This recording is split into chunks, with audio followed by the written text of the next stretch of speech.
ഇതിപ്പം സ്ഥലം public prosecutor Prabhakaran സാറിന്റെ കൈവശ. പണ്ട് ഇത് പ്രശസ്തമായൊരു നായർ തറവാട്ടുകാരുടെ വകയായിരുന്നു. 4-5 കൊല്ലം മുമ്പ് ഇവിടെ എന്തൊക്കെയോ അനിഷ്ട സംഭവങ്ങൾ നടന്നിട്ടുണ്ട്.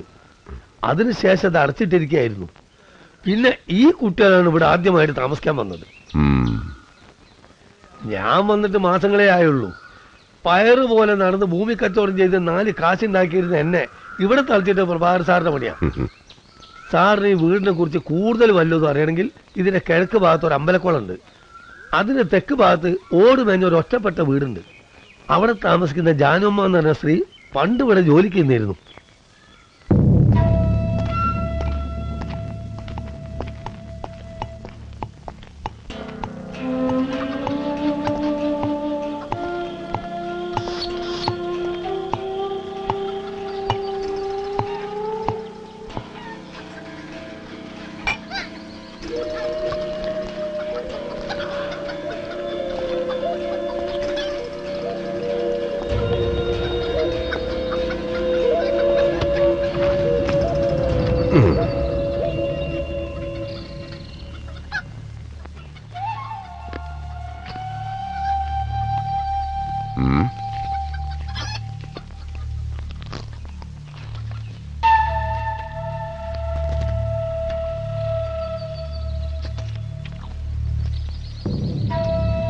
ശീലയില്ലാത്ത ചെയ്യണ്ട, തല കറങ്ങും. നല്ല വടക്കം പുകയില്ലയാ. അല്ലെങ്കിൽ ആണെങ്കിലോ അല്പം കുശലം പറഞ്ഞിട്ട് പോവാന്ന് വിചാരിച്ചു.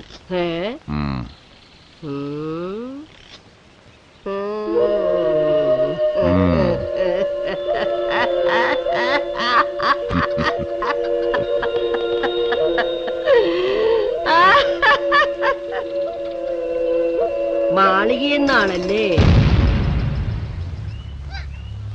ചാത്തന്മാർ ജാനമ്മയ്ക്കെല്ലാം കാട്ടിത്തരും.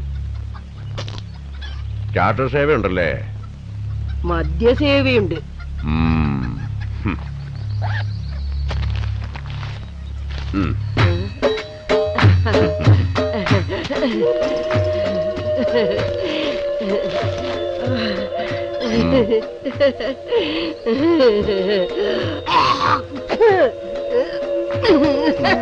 നീ മെടുക്കനാണ്, മെടുക്കൻ. കാര്യം എങ്ങനെ കാണുമെന്ന് നിനക്കറിയാം.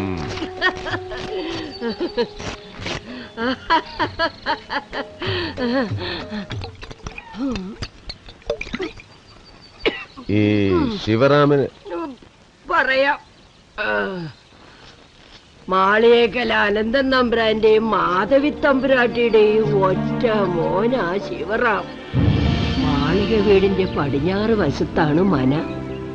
അനന്തൻ തമ്പുരാന്റെ മരുമോൾ ഊർമിളയും അവരോടൊപ്പമാ വളർന്നത്. ശിവരാമേട്ടൻ ഞാനും ഉണ്ട്. ആടണോ? സൂക്ഷിച്ചു കയറണേ. പിടിച്ചിരുന്നോ?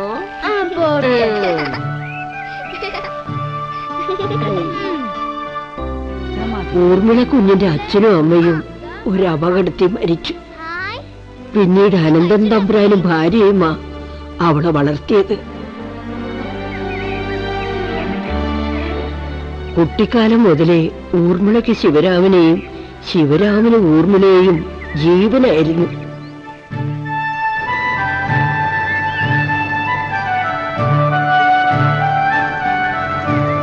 കാലം കഴിഞ്ഞപ്പോ ശിവറാം ഇല്ലാത്ത സമയത്ത് അവളുടെ വിവാഹം ബലം പ്രയോഗിച്ച് മറ്റാരോ ആയി നടത്തി. ആ ദുഷ്ടനായ അനന്തൻ അന്നു രാത്രി ഊർമിള ആ കെട്ടിടത്തിന്റെ മുകളിൽ നിന്ന് ചാടി ആത്മഹത്യ ചെയ്തു.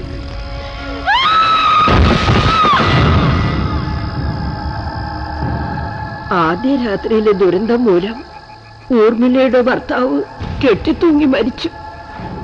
എല്ലാം തുറന്നു പറഞ്ഞാൽ നിങ്ങളുടെ ശിക്ഷയിൽ ഇളവ് കിട്ടും. ഞാൻ പറഞ്ഞില്ലേ, എനിക്കൊന്നും അറിയില്ല അതിനെ കുറിച്ച്.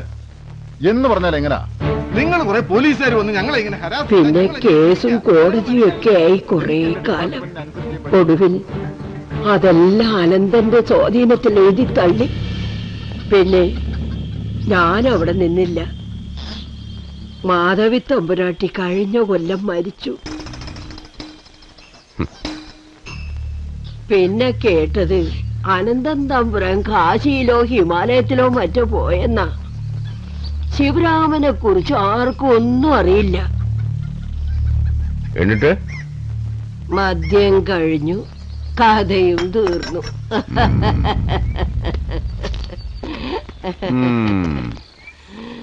നാളെ പറഞ്ഞേ സാറേ, ഇനി വരുമ്പോ ഒരു വലുതായിക്കോട്ടെ.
പൂജ, പൂജ,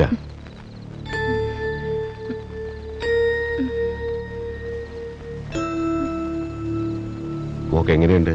ഹൗ യു ഫീൽ നൗ? വയ്യ, എനിക്ക് വയ്യ.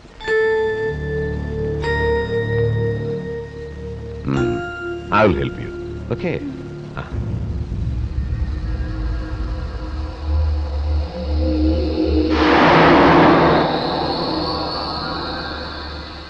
പൂജ, എന്റെ ഈ കയ്യിലെ റെഡ് സ്പോട്ടിലേക്ക് മോളൊന്ന് ഫോക്കസ് ചെയ്യും.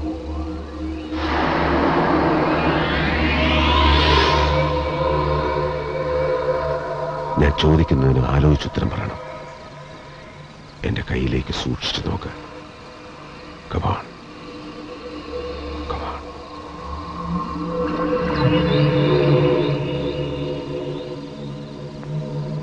എന്താണ് മോളെ അലട്ടുന്ന പ്രശ്നം? എന്നെ ആരോ തളച്ചിട്ടിരിക്കുന്നത് പോലെ. ആരാണെന്നറിയോ മോക്ക്? ഇല്ല. നിന്നെ അലട്ടുന്നത് പുരുഷനാണോ സ്ത്രീയാണോ? പറയൂ. നീ ആരാണ്?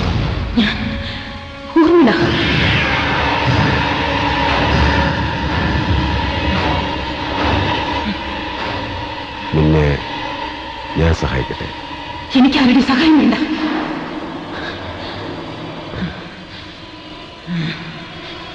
നിന്റെ ഉദ്ദേശം?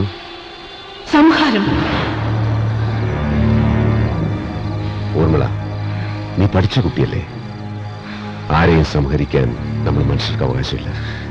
അത് നിങ്ങൾ ജീവിച്ചിരിക്കുന്നവരുടെ നീതിബോധം. നിങ്ങളുടെ ലോകത്ത് സംഹാര കർമ്മമാണ്. കർമ്മം കൊണ്ടുണ്ടാകേണ്ട ഫലം നന്മയാണ്. തിന്മയില്ലാതാകുമ്പോഴേ നന്മയുണ്ടാകും. തിന്മയെ സംഹരിക്കുകയാണ് എന്റെ ലക്ഷ്യം. തിന്മയെ ഉന്മൂലനം ചെയ്യുക അവതാരങ്ങളുടെ ലക്ഷ്യമാണ്. ഞാൻ അവതാരമല്ല, മറ്റേതൊരു യുവതിയും പോലെ ഒരു സാധാരണ പെൺകുട്ടിയായിരുന്നു ഞാൻ.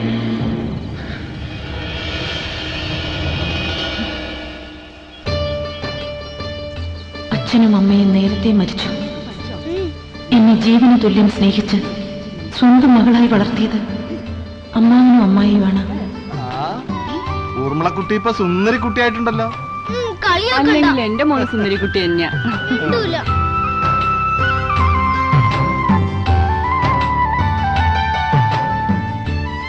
അവരുടെ ഏക മകനായിരുന്നു ശിവരാമേട്ടൻ. ചെറുപ്പത്തിലെ കുറുമ്പനും നിഷേധയുമായിരുന്നു.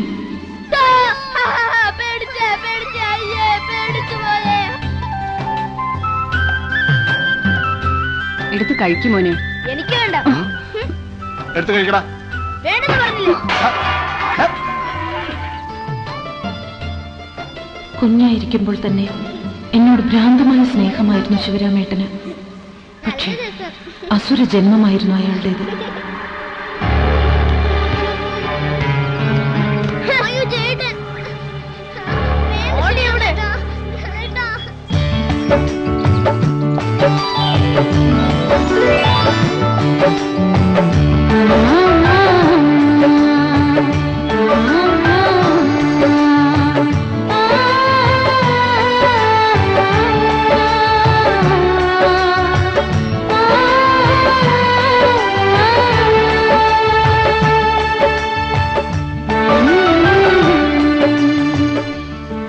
വളരുന്നതോടുകൂടി ശിവരാമേട്ടനോടുള്ള ഭയവും വർദ്ധിച്ചു.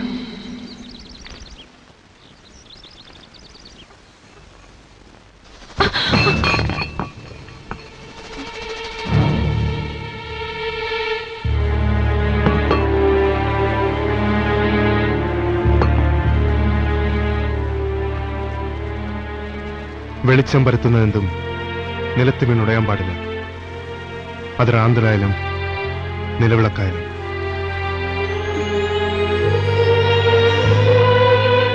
മനുഷ്യനായാലും.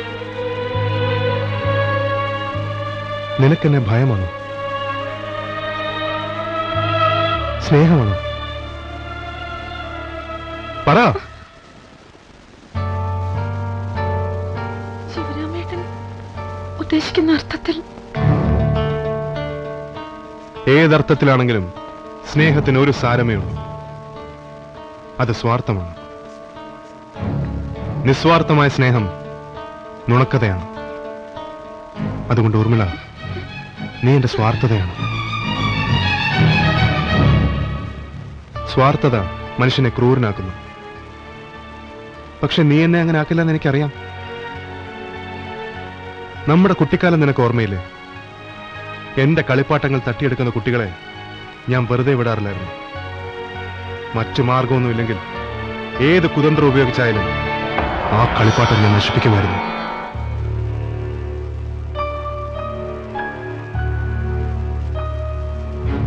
ശിവറാം ആഗ്രഹിച്ചത് മറ്റൊരാളുടെ കൈ ചെന്ന് വിടാൻ സമ്മതിക്കില്ല. എനിക്ക് ലഭിക്കേണ്ടത് മറ്റൊരാൾ അനുഭവിക്കണ്ട.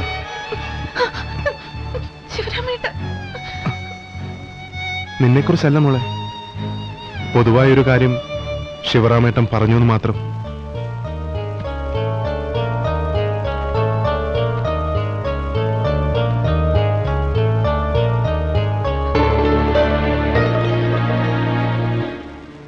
അമ്മാവനും അമ്മായിക്കും സ്വന്തം മകന് ഭയമായിരുന്നു.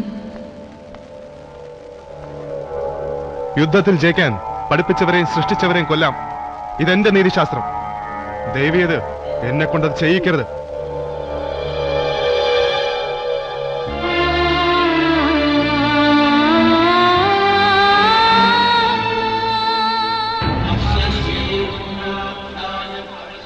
മെറ്റാഫിസിക്സിൽ ഡോക്ടറേറ്റ് എടുത്തതിന് ശേഷം അയാൾ ദുർമന്ത്രവാദം പരിശീലിക്കാൻ തുടങ്ങി.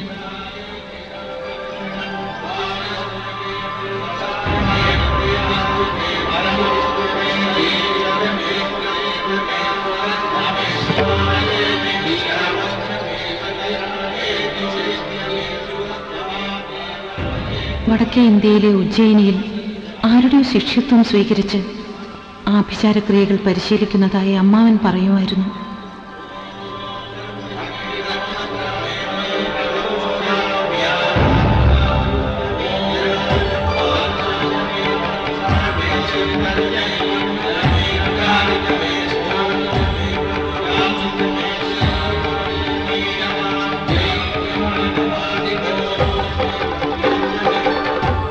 ദൈവം ഇത്രയും നീചനായ മകനെ നമുക്ക് തരാൻ കാരണം കഴിഞ്ഞ ജന്മത്തിൽ ഞാൻ ബ്രാഹ്മണരെ കൊന്നിട്ടുണ്ടെന്നാണ് ഭട്ടതിരി പറഞ്ഞത്. എല്ലാം നമ്മുടെ വിധിയാ. അവളെ ചെകുത്താന്റെ കയ്യിലേക്ക് ഒരിക്കലും ഞാൻ വിട്ടുകൊടുക്കില്ല.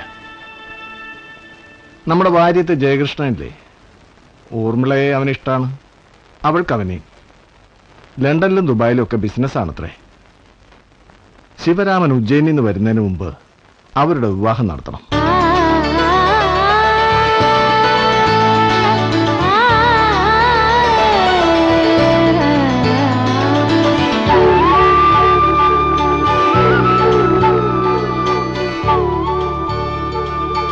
വിവാഹത്തിന്റെ അന്ന് എന്റെ അമ്മയുടെ പേരിലുണ്ടായിരുന്ന മാളിക വീട്ടിലേക്ക് ഞാനും ജയകൃഷ്ണനും താമസം മാറി.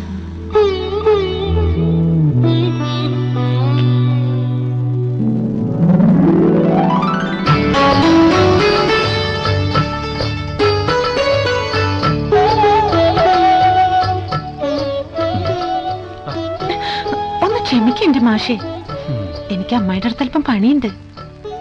അതിനുശേഷം കുളി കഴിഞ്ഞ് തുളുമ്പുന്ന പാൽ ഗ്ലാസുമായി നമ്രമുഖിയായ നവവധുവായി ഞാൻ വരും. അതുവരെ മാഷ് ഇവിടെ ക്ഷമിച്ചിരിക്കുക.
അതെല്ലാം കെടാൻ പോകുന്ന നാളത്തിന്റെ കുസൃതിയായിരുന്നു അന്ന് രാത്രി.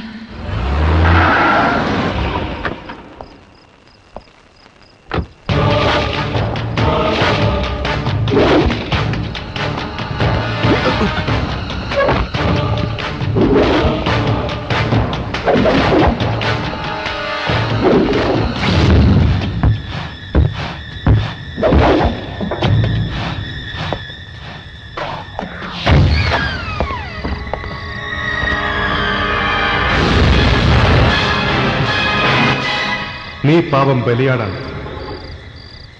എന്റെ സൃഷ്ടാക്കളുടെ ഹിതങ്ങൾ നിറവേറ്റാൻ അഗ്നിജ്വാലകളിലേക്ക് എടുത്തു ചാടി ചിറക് കരഞ്ഞ് മരിക്കാൻ വിധിക്കപ്പെട്ട ഈയാമ്പാറ്റ, എന്റെ പൂജാക്കളത്തിലെ തീനാളങ്ങളുടെ ചാഞ്ചാട്ടം, ഹോമാഗ്നിയിലെ ധൂമത്തിന്റെ നിറമാറ്റം എന്നെ നിന്റെ മുമ്പിൽ എത്തിച്ചിരിക്കുന്നു.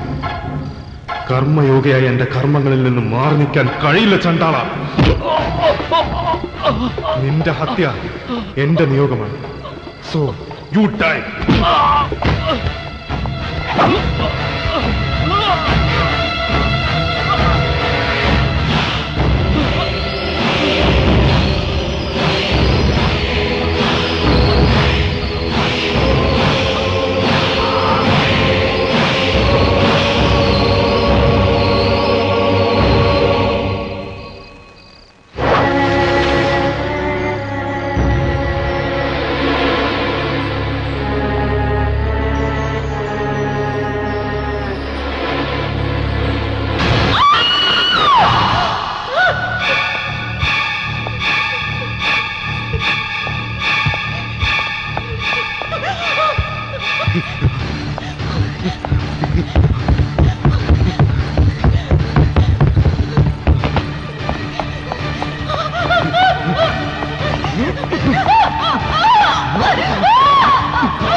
Urmila,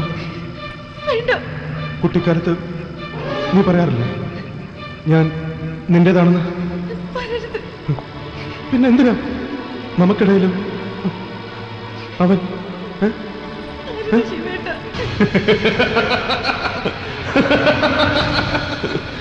ha ha!